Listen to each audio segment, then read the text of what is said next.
भुवनेश्वर मुख्यमंत्री श्री मोहन चरण माझी आज चंद्रशेखरपुर शिशु विहार स्थानीय लोकों सहित प्रधानमंत्री 25तम मन की बात कार्यक्रम शुणी।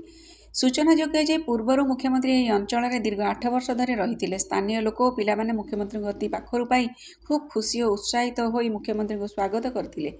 स्थानीय लोकों सहित मन की बात शुणा पर मुख्यमंत्री कहते कार्यक्रम कोटी कोटी लोकों असरंती प्रेरणार उत्स हो पारी।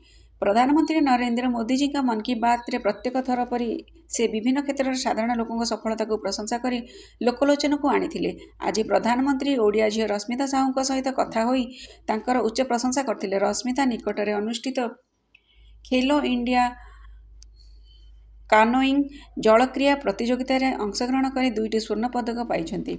मुख्यमंत्री कहते ओडिशा कायाकिंग और कानोइंग एसोसिएशन सहयोग में जगतपुर रे साई स्पोर्ट्स आनुकूल्य ओडिशार क्रीड़ा प्रतिभा मानक उत्तम प्रशिक्षण दि जाउछि। रश्मिता मध्य जगतपुर रे कानोइंग प्रशिक्षण पाई।